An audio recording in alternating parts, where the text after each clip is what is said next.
Selamat pagi Bu dan salam sejahtera buat kita semuanya. Di sini saya akan menjelaskan hasil dari tugas PPT yang telah saya buat. Tugasnya yang berjudul Teknis Budidaya Tanaman Karet. Baiklah, sebelum saya mulai, pertama-tama saya akan memperkenalkan diri saya sendiri. Baiklah, perkenalkan, nama saya Luciana Saragi dari kelas Agroteknologi A semester 5. Baiklah, di sini saya akan memenuhi tugas mata kuliah Budidaya Tanaman Perkebunan. Langsung saja kita masuk ke materi tanaman pohon karet atau getah karet. Karet merupakan salah satu komoditas perkebunan. Susunan taksonomi sebagai berikut. Bisa kita lihat dari slide yang pertama itu ada divisi, subdivisi, kelas, suku, marga, dan jenis. Tanaman karet berasal dari Brazil.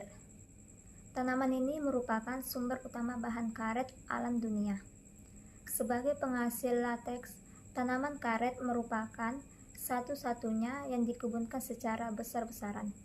Definisi negara yang dihasilkan dari komoditas karet ini cukup besar. Lanjut ke budidaya tanaman pohon karet. Yang pertama itu ada persyaratan tumbuh.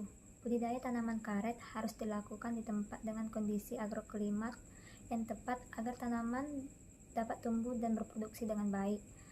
Agar diperoleh pertumbuhan dan produksi yang baik, tanaman karet memerlukan persyaratan tumbuh sebagai berikut. Pertama, iklim. Garis lintangnya itu 150 lintang utara sampai 100 lintang selatan. Tinggi tempat 0 sampai 200 mdpl. Curah hujannya 1.500 sampai 3.000 mm per tahun. Bulan kering kurang dari 3 bulan. Kecepatan angin maksimalnya itu kurang atau sama dengan 30 kg per jam. Yang kedua, tanah. Kemiringan tanah kurang dari 10%. Jeluk efektif lebih dari 100 cm. Tekstur tanah terdiri lempung berpasir dari liat berpasir. Batuan di permukaan maupun di dalam tanah maksimal 15%. pH tanah berkisaran antara 4,3 sampai 5,0. Drainase tanah sedang. Itu yang bisa dijabarkan di PPT yang kedua. Bisa ditengok. 2. Pembibitan.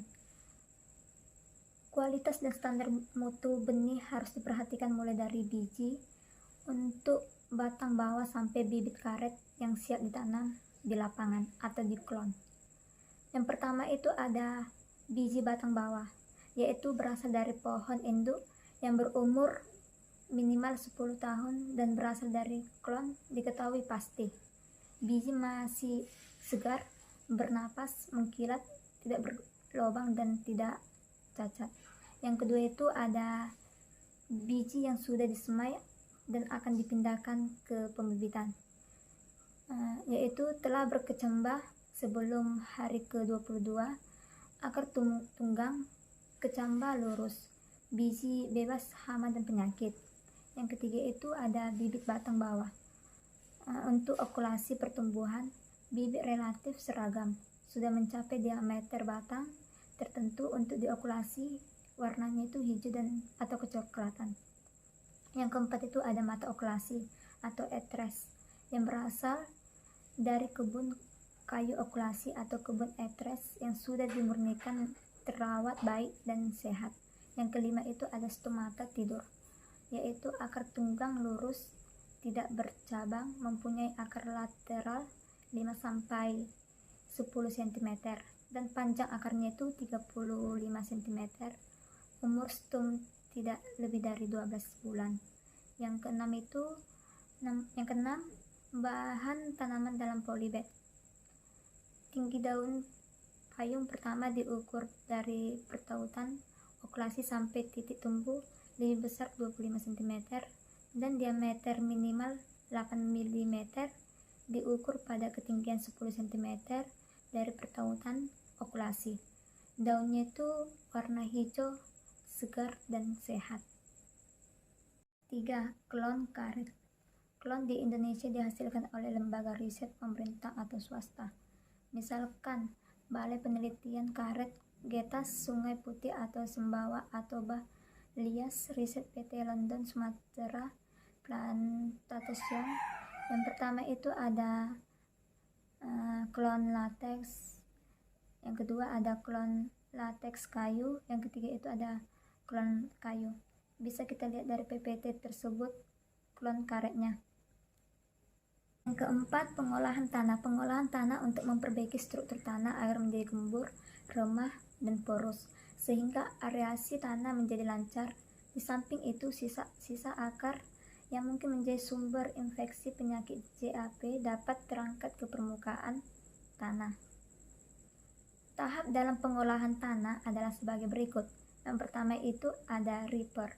Pekerjaan reaper ini dilakukan untuk mengangkat sisa-sisa akar tanaman yang belum terangkat melalui pembongkaran tunggul dan masih tertinggal di dalam tanah.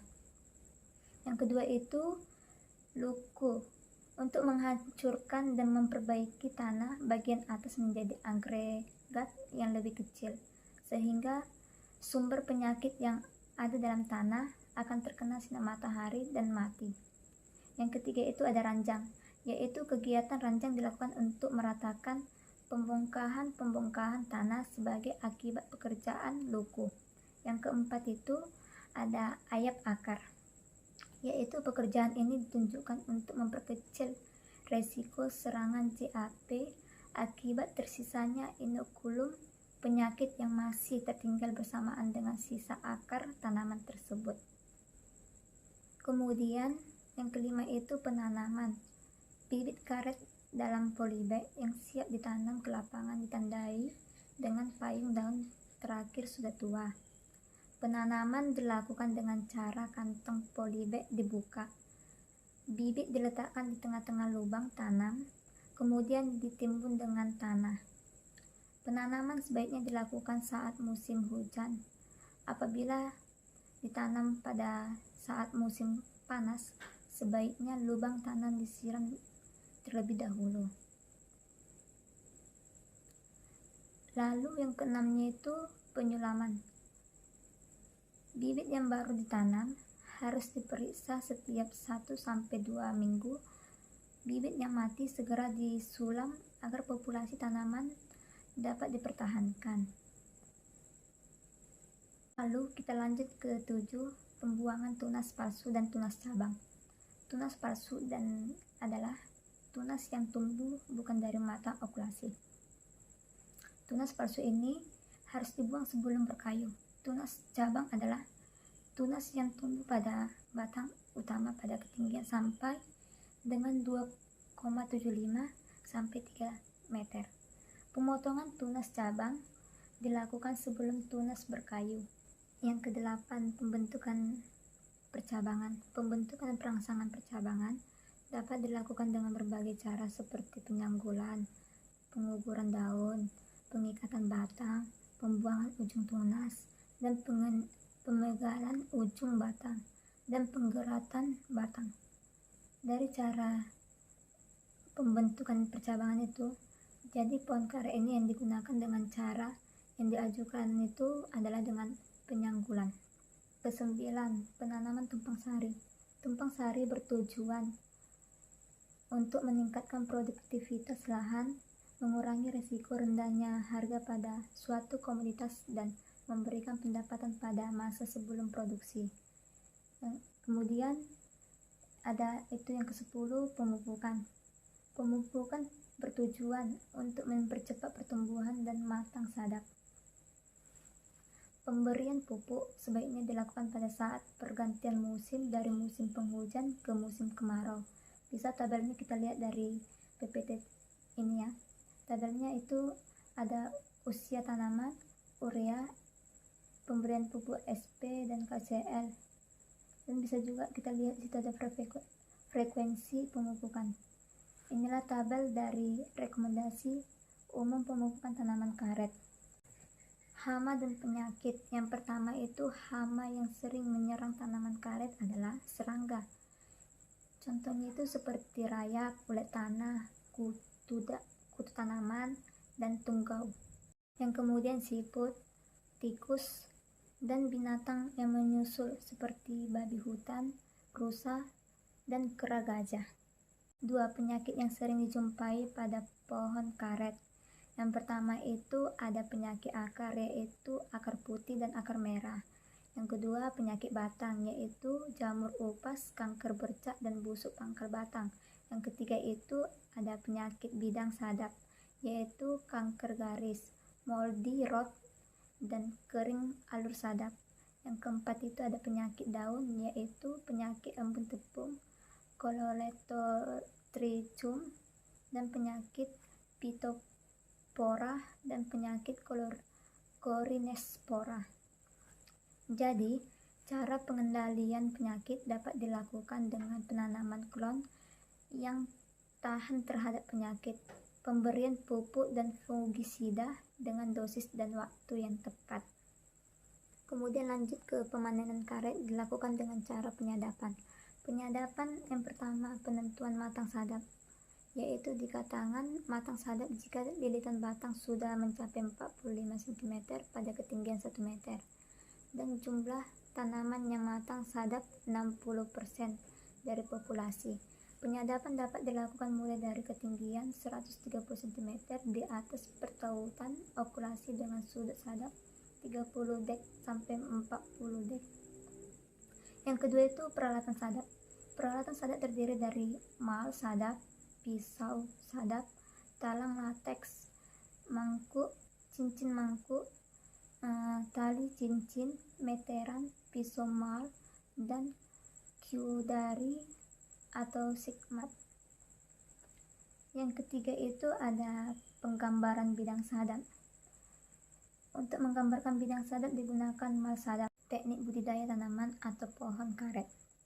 Prakoagulasi, yang pertama itu penyebab terjadinya prakoagulasi.